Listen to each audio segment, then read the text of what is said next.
Minsan, sa mundo na puno ng ingay, kung saan ang halaga ng isang tao ay sinusukat sa dami ng ari-arian, sa dami ng tagasunod sa social media, sa kinang ng relo sa pulso, nakakalimutan natin ang isang simpleng katotohanan, na ang tunay na kayamanan ay hindi nasusukat ng mata, hindi ito nabibilang sa numero, at lalong hindi ito nakikita sa mamahaling damit, makintab na sapatos, o sasakyang may tinted na bintana. Minsan, ito'y matatagpuan sa mata ng isang taong marunong tumingin ng lampas sa panlabas na anyo, sa ngiti ng isang taong marunong magpasalamat kahit wala siyang marangyang buhay, at sa puso ng isang taong handang magmahal, kahit pa ang kapalit ay hindi kasiguraduhan, kundi panganib na masaktan. Ito ang kwento ng isang dalaga, maganda, edukado, maayos ang buhay, ngunit higit sa lahat, may pusong dalisay. Pusong marunong kumilala ng kabutihan, kahit pa ito'y nakatago sa alikabok ng kalye. At isang lalaki, na sa mata ng marami, ay isang palaboy. Madungis ang damit, mabigat ang hakbang, at tila pasan ang buong mundo. Isang taong nilalampasan, hindi pinapansin, at kung minsan pa'y hinuhusgahan. Ngunit sa kabila ng lahat ng iyon, ay may lihim na hindi niya sinasabi. Isang lihim na magpapabago sa takbo ng kanilang mga buhay. Dahil ang lalaking itinuring na walang halaga ng mundo, ay siyang may hawak ng kayamanang hindi kayang pantayan ng anumang ginto, at sa pagitan nila, unti-unting uusbong ang isang damdaming hindi inaasahan. Isang pag-ibig na walang pakialam sa estado, hitsura, o opinyon ng iba. Isang pag-ibig na totoo. Isang pag-ibig na pinagtagpo hindi ng pagkakataon, kundi ng tadhana. Sa isang mataong lungsod na laging nagmamadali, kung saan ang bawat tao'y abala sa sariling mundo. May isang dalagang tila ilaw sa gitna ng gabi, tahimik, ngunit maliwanag. Ang pangalan niya, Amara. Hindi siya kilala sa social media. Wala siyang marangyang kotse o mamahaling alahas. Ang kanyang simpleng pananamit ay kadalasang binubuo ng lumang blouse at paboritong maong na pantalon. Ngunit sa bawat hakbang niya sa lansangan, dala niya ang isang bagay na bihira sa panahong ito, isang pusong bukas para sa iba. Tuwing Sabado ng umaga, habang ang karamihan ay nagpapahinga o abala sa pagpunta sa mall, si Amara ay makikita sa gilid ng kalsada, may bitbit na kaldero ng lugaw, mga styrofoam na lalagyan, at isang kaong puno ng plastik na kutsara at tinidor. Kasama ang ilang kapwa voluntaryo, lumalapit sila sa mga batang lansangan, sa matatandang nanginginig sa lamig, at sa mga nanay na may kasamang musmos na walang masilungan. Habang inaabot niya ang bawat plato ng pagkain, may kasamang ngiti sa kanyang labi, hindi pilit, hindi dahil sa camera, kundi totoo. Dahil para kay Amara, ang bawat katsarang na iaabot ay hindi lang pampabusog ng tiyan, kundi isang paalala na may tao pa ring nagmamalasakit. Hindi siya mayaman, ang kanyang sweldo bilang guro sa pampublikong paaralan ay sapat lang sa pang-araw-araw. Pero ang puso niya ay tila laging may sobra, sobra sa malasakit, sobra sa pag-unawa, sobra sa pagmamahal para sa mga hindi napapansin ng lipunan. Minsan, may mga kaibigan siyang nagtatanong, Amara, bakit mo ginagawa yan? Ikaw nga, kapos din. Ngunit palagi niyang sagot ay simple at taos sa puso, dahil kung ako, nakapos, ay makakatulong kahit kaunti, paano pa kaya ang mga may sobra? Para sa kanya, ang tunay na yaman ay hindi nakikita sa bank account, hindi ito sinusukat ng dami ng sapatos o laki ng bahay. Ito ay nasusukat sa dami ng pusong naabot, at sa mga ngiting na ibibigay. Sa bawat plato ng pagkain, ani ni Amara habang inaabot ang lugaw sa isang matandang lalaki. May kasamang ngiti, at para sa kanya, iyon ang tunay na yaman, isang yaman na walang hangganan. Isang hapon, habang si Amara ay nag-aabot ng pagkain sa gilid ng isang eskinita, napansin niya ang isang figurang hindi pamilyar sa kanya. Tahimik, hindi gumagalaw, hindi nanghihingi. Isang lalaki, nakasuot ng kupas at gusot na damit, nakaupo sa ilalim ng anino ng isang punong halos matambo na sa katandaan. Siya si Elias. Hindi siya gaya ng karamihan ng mga pulubing kanyang nasasalubong. Wala siyang karton na may sulat na, kahit kaunting tulong po. Wala rin siyang hawak na lata, o kamay na nakaunat para sa limos. Tahimik lang siyang nakaupo, nakatanaw sa langit na tila may hinahanap sa pagitan ng mga ulap. Sa ilalim ng araw na unti-unting lumulubog, ang kanyang mata ay kumikislap, hindi dahil sa luha, kundi sa isang lungkot na may kasamang lalim, isang uri ng katahimikang mahirap ipaliwanag. May lungkot sa mga mata ni Elias. Isang uri ng lungkot na hindi dulot ng gutom o pagod lamang. Parang dala niya ang bigat ng isang nakaraan, isang kwento na hindi pa naisusulat, o marahil, sadyang ayaw niyang ikwento. Ngunit higit sa lungkot, may kakaiba pa sa kanya. Isang uri ng dignidad na hindi kayang sirain ng alikabok ng lansangan. Ang paraan ng kanyang pagtitig, tahimik pero puno ng pagninilay, tila isang matandang pantas na nagbabalik tanaw sa mga lihim ng buhay. Naupo si Amara sa tabi niya, at inabot ang isang mainit na plato ng lugaw. Ngunit sa halip na magmadaling kainin ito, tiningnan muna ito ni Elias, tapos ay tumingin sa kanya at bahagyang ngumiti, isang ngiting simple, pero may bigat, may pasasalamat, at may paggalang. Salamat, ang tanging sabi niya. At sa tonong iyon, parang may alon ng katahimikan na dumaan sa pagitan nila. Si Amara, na sanay sa pagbibigay, ay parang ngayon lang tumanggap ng isang bagay na hindi niya inaasahan. Isang damdaming hindi niya maipaliwanag. Isang presensyang hindi niya kayang ipagsawalang bahala. Sa lalaking ito na walang tahanan, ay may tinig ng isang taong may malalim na pinagdaanan. At sa likod ng kanyang katahimikan, tila may kwento siyang pinipiling hindi sabihin, hindi pa. Mula ng araw na iyon, hindi na napigilan ni Amara ang sarili.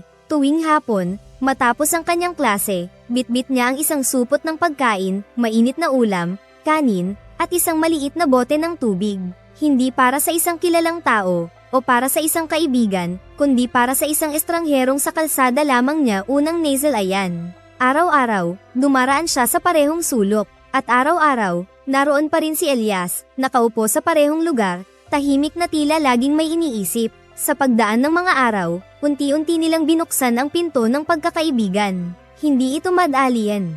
Walang mabilisan o mapagkunwaring palitan ng salita. Lahat ay dahan-dahan, maingat, parang sayaw na may kumpas ng respeto. Anong pangalan mo? Tanong ni Amara minsang inabot niya ang pagkain. Elias, ang mahinang sagot ng lalaki, sabay tango. Isang pangalan na may bigat, parang buhat nito ang alaala ng isang panahong matagal nang lumipas. Sa bawat araw na lumilipas, lumalalim ang kanilang munting pag-uusap, hindi tungkol sa pera, o sa politika, o sa mga bagay na mababaw, kundi tungkol sa buhay, sa kahulugan ng katahimikan, sa ganda ng ulap kapag takip silim, sa lungkot ng isang paglimot, at sa saya ng simpleng pakikinig. Si Elias ay matalino, hindi siya nagsasalita para lang makabuo ng usapan. Bawat salita niya ay parang hinugot mula sa isang aklat ng karunungan. Walang cellphone, walang relo, pero ang oras na kasama siya, tila tumitigil ang paligid. Bawat pahayag niya ay may laman, hindi lang basta kwento, kundi tanong na mapapaisip ka, at sagot na marunong makinig. Alam mo, Amara, sabi niya minsang sila'y magkatabi sa bangkita. Ang mga tao ngayon, sobrang dami ng hawak, pero wala nang mahigpit na yakap. Tahimik lang si Amara, hindi niya alam kung bakit, pero tila tinamaan ang puso niya. Minsang nagtanong si Amara, habang pinagmamasdan si Elias na nakatingin sa mga bata sa kalsada, bakit parang mas may puso ang taong walang pag-aari kaysa sa mga may lahat? Napangiti si Elias. Dahil kapag wala ka ng hawak, natututo kang yamakap. Kapag wala ka ng ari-arian, ang natitira na lang sa'yo ay puso. At iyon ang pinakamahalaga. Sa mga simpleng sandaling iyon, hindi nila napapansin ang oras. Ang pagitan ng guro at pulubi ay unti-unting nabubura. Dahil sa pagitan ng kanilang mga mata, ay dalawang kaluluwang parehong nauuhaw sa tunay na koneksyon. At si Amara, na dating sanay sa pagbibigay, ay ngayon, natututo na ring tumanggap, ng presensya, ng katahimikan, at ng mga salitang hindi kailanman matutumbasan ng anumang halaga. Habang lumilipas ang mga araw, at patuloy ang mga tahimik ngunit makahulugang pag-uusap sa pagitan nila, mas lalong nahuhulog ang loob ni Amara kay Elias, hindi sa paraang mabilis at magaan, kundi sa paraang malalim, mabagal, at marubdob. Hindi niya maintindihan kung bakit, pero sa tuwing kausap niya si Elias, parang hindi lang siya naririnig, parang nauunawaan siya. Sa bawat tingin, sa bawat ngiti, at sa bawat tanong nitong simple ngunit malalim, unti-unting gumuguhit sa puso ni Amara ang isang damdaming hindi niya kailanman naramdaman noon. Ngunit hindi lang puso niya ang natatamaan, kundi pati isip. Dahil habang tumatagal, mas nararamdaman niya ang kakaibang aura ni Elias. May kung anong dignidad sa kilos niya. Parang hindi siya sanay sa lansangan, kahit anong pilit niyang magmukhang isa sa mga nasa kalye. Ang paraan ng kanyang pananalita, puno ng karunungan, ng paninindigan. At ang mga kwento niya, bagamat limitado at laging may kabig, ay tila punong-puno ng karanasang hindi akma sa isang taong naninirahan sa lansangan. Sino nga ba talaga si Elias? May ilang gabi't araw ding inisip ni Amara ang mga pahiwatig. Ngunit sa halip na pilitin itong alamin, pinili niyang igalang ang katahimikan nito. Baka darating ang tamang panahon para malaman ang buong kwento. Ngunit isang gabi na tila walang babala, hindi na muling nasalayan ni Amara si Elias. Namuling nasalayan ni Amara si Elias. Wala siya sa dati niyang pwesto. Wala sa ilalim ng punong kinagigiliwan niyang silungan. Ang bangkita ay tahimik, malamig, at tila may kulang. Akala ni Amara, baka huli lang ng dating si Elias. Ngunit kinabukasan, wala pa rin siya. At sa sumunod pang mga araw, wala, at wala pa rin. Nagtanong-tanong si Amara, sa mga kapwa pulubi, sa mga tindera sa karinderya, sa mga tricycle driver na malapit sa lugar. Yung matandang pulubi na laging tahimik, nakita nyo ba? Ngunit ang laging sagot, hindi na namin siya nakita ulit, ma'am. Parang nawala na lang. Parang bula. Sa bawat tanong na walang kasagutan, tumitindi ang kabog sa dibdib ni Amara. Hindi niya maintindihan, bakit ganon? Saan siya dinala ng tadhana? At bakit biglang nawala ang taong unti-unti na niyang minahal? At habang pinagmamasdan niya ang bakanteng bangkita kung saan dati sila nagkakasalubong, naroon pa rin ang liwanag ng poste, naroon pa rin ang punong tila saksi sa lahat, pero wala na si Elias.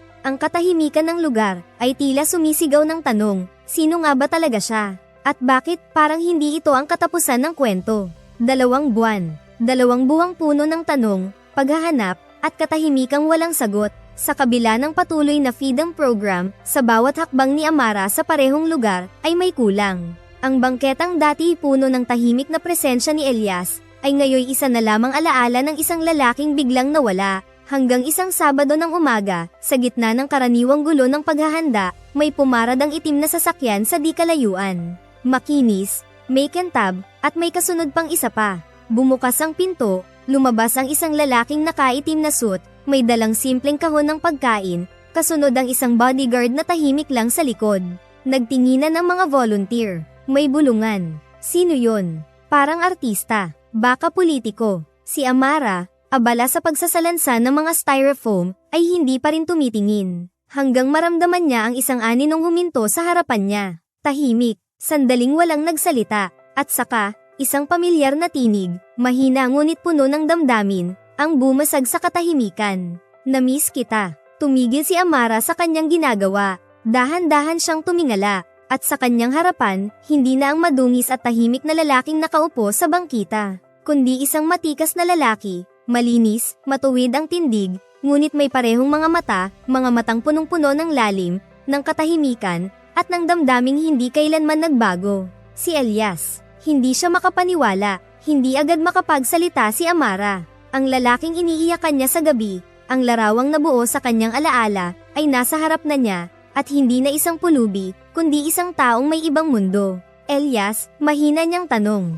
Ngumiti ito. Iyon pa rin ako. At doon niya nalaman ang lihim. Si Elias, na minsang tahimik na nakaupo sa kalsada, ay isa palang CEO ng isang kilalang kumpanya sa bansa. Matagal siyang nawala sa mata ng publiko matapos dumanas ng matinding personal na krisis, pagkamatay ng kanyang ina, pagkakanulo ng mga taong pinagkakatiwalaan niya, at isang pakiramdam ng pagkasakal sa mundo ng negosyo. At sa gitna ng kanyang pagkalito, pinili niyang iwan ang lahat, lumayo, mabuhay bilang wala, at maramdaman muli ang mundo sa pinakapayak na paraan. Doon niya nakilala si Amara, at doon niya muling nahanap hindi lang ang mundo, kundi ang kanyang sarili. Muling nahanap hindi lang ang mundo, kundi ang kanyang sarili. Hindi ako naghahanap ng awa noon, sabi ni Elias. Pero dumating ka, at binigyan mo ako ng pagkain, ng pagkakaibigan, ng katahimikan, ng pag-ibig, bulong ni Amara. Ngumiti si Elias. Hindi ko pinlanong mahalin ka, Amara, pero nangyari. At sa harap ng feeding program, habang ang mundo sa paligid nila'y patuloy sa pagkilos, ay naroon ang 2 pusong muling pinagtagpo ng tadhana, hindi na bilang guro at palaboy, hindi bilang mayaman at mahirap, kundi bilang 2 taong nakita ang isa't isa, hindi sa panlabas, kundi sa pinakadalisay na anyo. At sa kanilang muling pagkikita, ay nagsimula ang isang bagong kabanata, isang kwento ng pag-ibig na pinanday ng katotohanan, at pinagtibay ng pagkakataon. Sa gitna ng lahat ng nangyari, ng mga tanong, ng pagtatago, at ng mga lihim na sa huli na bunyag, isang bagay lang ang malinaw kay Amara. Hindi pera ang bumihag sa puso niya. Hindi pangalan. Hindi kapangyarihan o kasikatan. Hindi ako umibig sa isang pulubi, ani ni Amara habang sila'y magkatabing nakaupo sa ilalim ng parehong punong naging saksi sa unang pagkikita nila, Umibig ako sa isang kaluluwang may malasakit, kahit wala siyang maibigay noon kundi salita at ngiti. At totoo nga, ang yaman ni Elias ay hindi kailanman naging dahilan ng kanyang pag-ibig. Dahil ang lalaki sa kanyang harapan ngayon, ay siyang parehong Elias na tahimik na nakaupo sa lansangan, ang Elias na marunong makinig, marunong magpatahimik ng gulo sa puso, at higit sa lahat, marunong magmahal ng hindi kailangan ng anumang kapalit. Nagpatuloy ang kanilang kwento, hindi bilang kwento ng isang mayaman at ng isang simpleng babae, kundi kwento ng dalawang pusong nakahanap ng tahanan sa isa't isa. Hindi naging madali ang lahat, may mga pagdududa, may mga tanong mula sa iba. Ngunit sa bawat pagdududa, mas pinapatatag ng katotohanan ang kanilang samahan, ang katotohanan sa pinakapait at pinakasimpleng anyo ng buhay, ay doon nila nakita ang tunay na halaga ng isa't isa. Magkasama na silang tumutulong sa iba. Hindi lang si Amara ang nag-aabot ng pagkain ngayon, kasama na niya si Elias. Hindi na siya mag-isa sa mga feeding program, dahil naroon na ang dating tahimik na pulubi na ngayon ay nagsisilbing tahimik ding haligi ng pag-asa para sa marami. Magkasama silang gumagawa ng pagbabago, hindi para ipagyabang, kundi para tahimik na ipasa ang kabutihang minsang ipinagkaloob din sa kanila ng tadhana. At sa bawat plato ng pagkain na inaabot nila, sa bawat ngiting kanilang natatanggap, alam nilang hindi lang sila nagbibigay, kundi muling nagbabalik sa mundo ang pag-asang minsang nawala sa isang bangkita, at natagpuan sa gitna ng dalawang pusong nagkaintindihan, bago pa man sila magkaalaman. Ang tunay na pag-ibig, ay hindi kailanman nasusukat sa suot mong damit, sa perang laman ng iyong bulsa, o sa ganda ng sasakyang minamaneho mo. Hindi ito nakukuha sa apelyido, sa posisyon sa kumpanya, o sa bigat ng titulo sa mundo. Dahil ang puso, hindi nakikita sa resume. Hindi nabibili sa tindahan, at lalong hindi pinipilit sa kung sinong bagay sa'yo. Ang puso ay nakakaramdam, hindi ng halaga ng material, kundi ng lalim ng pagkatao. At sa dulo ng lahat, hindi ang mayaman ang nagwawagi, hindi ang sikat, hindi ang may lahat. Ang nagtatagumpay ay ang may busilak na loob.